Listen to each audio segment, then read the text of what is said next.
ने क्या खूब कहा है कि जंगल में जो सीधे पेड़ होते हैं वो सबसे पहले काटे जाते हैं और जो टेढ़े मेढ़े तिरछे पेड़ होते हैं वो सदियों तक जंगल में खड़े रहते हैं। एक बच्चा अपने पिता के साथ एक जंगल में घूमने के लिए जाता है।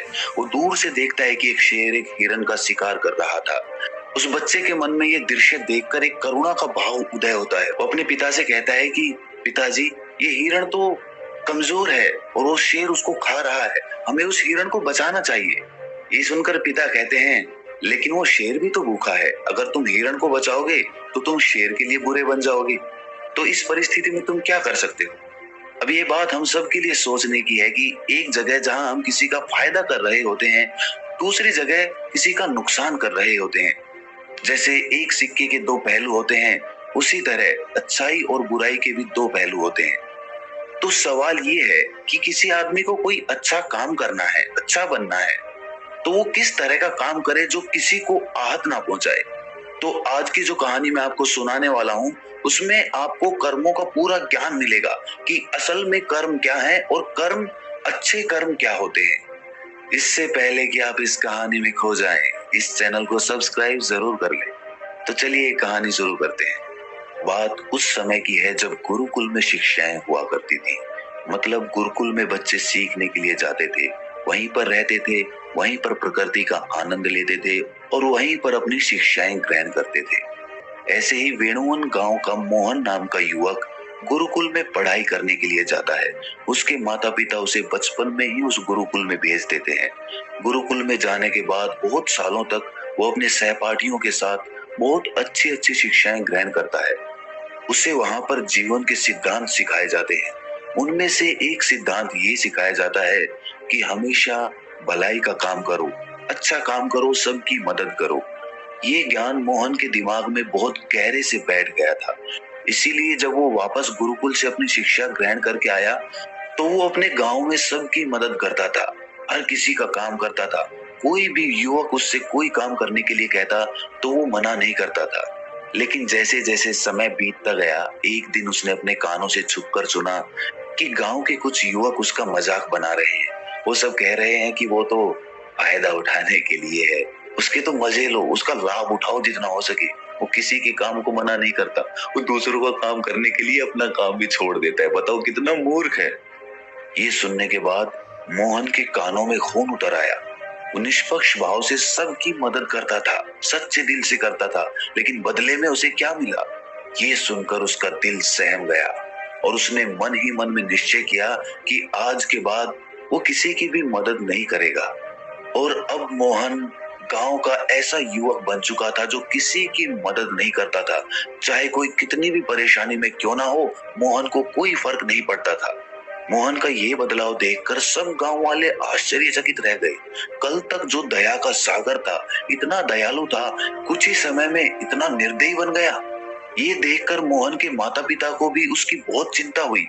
उन्होंने अपने बेटे से पूछा कि बेटा, ऐसी क्या बात हो गई है, तुम इतना क्यों बदल गए हो? तो मोहन ने कहा, "हाँ, इस जमाने में किसी की भलाई करके कुछ हासिल नहीं होता। ये बात मैं महसूस कर चुका हूँ। मैंने जीवन में जितनी भी गुरुकुल से शिक्षाएं ग्रहण की, वो सारी शिक्षाएं बेकार चली गई, वो व्यर्थ हो गई, क्योंकि ये संसार किसी का नहीं है। यहाँ सच्चे दिल से कोई किसी की मदद कर दे, उसको उसको बेवकूफ समझा जाता है।" और ये कहते कहते मोहन वहीं पर रोने लगा और इसके बाद मोहन बहुत परेशान रहने लगा। उसके माता पिता पहले वाला मोहन चाहते थे, वो वही मोहन चाहते थे जो सब लोगों की मदद करता था, लेकिन उनका बेटा कहीं दूर निकल चुका था। दिन ब दिन हालत और भी गंभीर होती गई। एक दिन उनके माता पिता को पता चला कि पड़ोस के गांव में एक बौद्ध भिक्षु आया हुआ है और वो मानव स्वभाव के बारे में बहुत सारी बातें बता सकता है। इसीलिए मोहन के माता पिता मोहन को लेकर उस बौद्ध भिक्षु के पास पहुंचते हैं। जब वो उस गांव में घुसते हैं तो एक औरत एक बौद्ध भिक्षु को बहुत जला कटा सुना रही थी। वो उसको कह रही थी कि इनको शर्म नहीं आती, भीख मांगने के लिए आ जाते हैं, सुबह सुबह अपना काम तो नहीं करते, दरवाजे पर आकर खड़े हो जाते हैं और पता नहीं ऐसी क्या क्या बातें। लेकिन बौद्ध भिक्षु तो भिक्षा मांग कर ही खाते हैं, उन्हें तो सब कुछ सहना पड़ता है। इसीलिए वो बौद्ध भिक्षु एकदम शांत खड़ा हुआ था। उसमें क्रोध का भाव तिनका मात्र भी नहीं था। और जब उस भिक्षु को उस घर से भिक्षा नहीं मिली तो वो दूसरे घरों की तरफ निकल गया। ये सारा दृश्य मोहन भी देख रहा था। इसके बाद उसके माता पिता कुछ गांव के लोगों से पूछकर उस बौद्ध भिक्षु के ठिकाने पर पहुंचते हैं।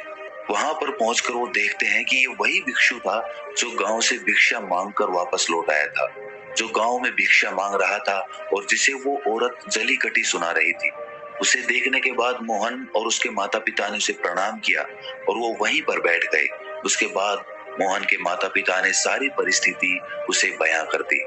उन्होंने अपने बेटे का जिक्र करते हुए बताया कि ये हमारा बेटा पहले बहुत दयालु हुआ करता था, सबकी मदद करता था, लेकिन अचानक पता नहीं ऐसा क्या हुआ कि अब ये किसी की मदद नहीं करता। कोई इसके सामने मर भी रहा होता है तब भी ये बिल्कुल उसे पानी भी नहीं पिलाता। ऐसा स्वभाव हो गया है इसका। हम कुछ समझ नहीं पा रहे कि ये बदलाव अचानक से हुआ कैसे। इससे पहले कि वो बौद्ध भिक्षु को जवाब देता, वो औरत जो गांव में उस भिक्षु को जली कटी सुना रही थी, वो अपने बेटे को लेकर वहीं पर पहुंच गई और हाथ जोड़कर उस भिक्षु से प्रार्थना करने लगी कि मेरा बेटा बहुत बीमार है, अचानक से इसे बुखार आया और गांव के लोगों ने बताया कि आप इसकी मदद कर सकते हैं, कृपया करके मेरे बेटे को ठीक कर दीजिए। ये सुनकर वो बौद्ध भिक्षु तुरंत उस बच्चे का उपचार करने में लग जाता है और कुछ ही देर बाद औषधियां देने के बाद वो बच्चा बिल्कुल स्वस्थ हो जाता है। ये सब देखकर वो औरत उसे कुछ भिक्षा देकर प्रणाम करके वापस लौट जाती है। ये सारा दृश्य मोहन भी देख रहा था। मोहन के मन में एक सवाल उठ रहा था और जब वो इसका कोई जवाब नहीं ढूंढ पाया तो उसने उस बौद्ध भिक्षु से पूछा, शायद आपने पहचाना नहीं, ये वही औरत थी जो आपको जली कटी सुना रही थी, जो गांव में आपको भिक्षा देने से मना कर रही थी। शायद आपने उसे पहचाना नहीं तो आप उसकी मदद नहीं करते। ये सुनकर वो बौद्ध भिक्षु मुस्कुराने लगता है। उसके बाद वो बौद्ध भिक्षु मोहन को बताता है कि दूसरों की अच्छाई करने से कुछ अवस्थाओं में दुख मिलता है, लेकिन अगर तुम कर्मों का सिद्धांत समझ लेते हो तो अच्छाई और बुराई इसके सारे भेद तुम्हारे सामने स्पष्ट हो जाएंगे। मैं भली भांति जानता था कि ये वही औरत है, लेकिन मैंने बिना कोई द्वेष का भाव रखे हुए वही किया जो मेरा कर्तव्य था। जब आप किसी की भलाई या किसी की अच्छाई बिना किसी लालच के करते हो, बिना किसी बदले के करते हो, बिना किसी द्वेष के करते हो, वही अच्छाई होती है। लेकिन अक्सर हम लोग जब किसी की मदद करते हैं तो हमारे मन में यही भावना बन जाती है कि बदले में वो इंसान भी मेरी मदद करे, लेकिन जरूरत पड़ने पर जब वो हमारी सहायता नहीं करता तो हमें दुख होता है।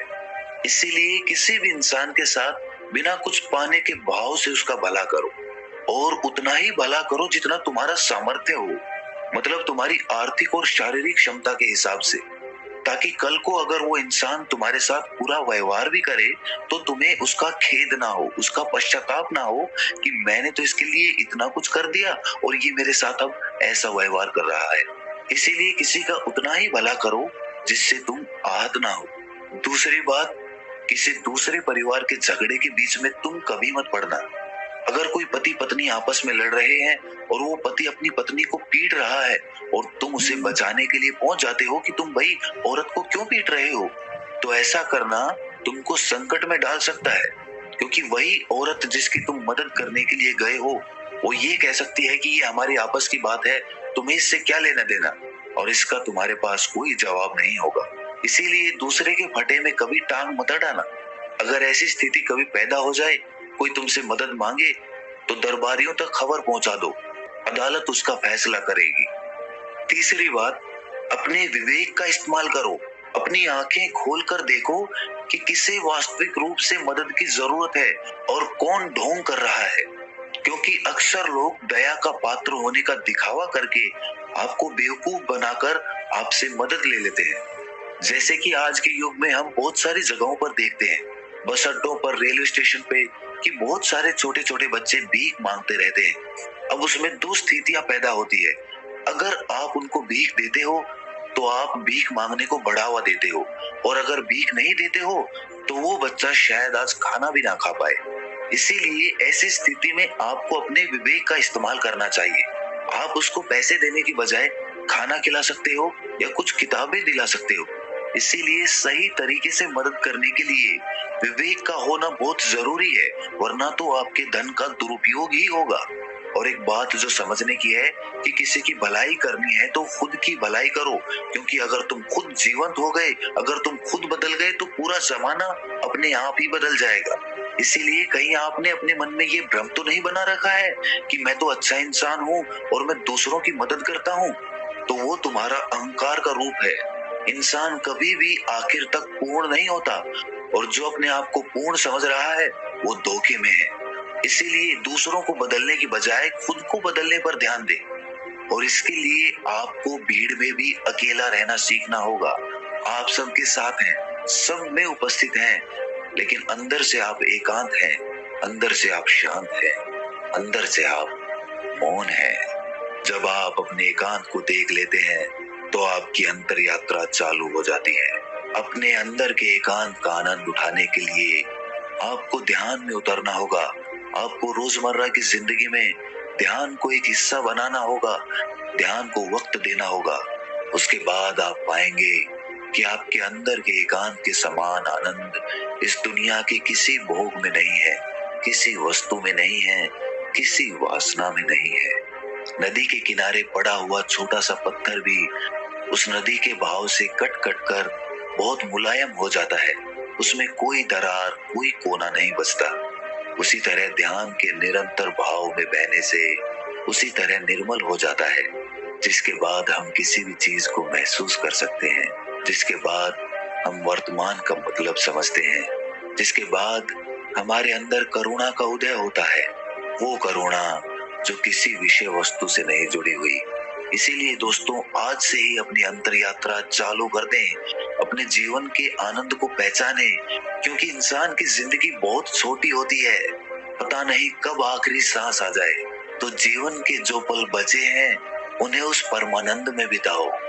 तो दोस्तों, कैसी लगी ये कहानी आपको कमेंट सेक्शन में जरूर बताना, और अच्छी लगी तो इस चैनल को सब्सक्राइब जरूर करना। तो मिलते हैं अगली कहानी में, तब तक के लिए अपना ख्याल रखें।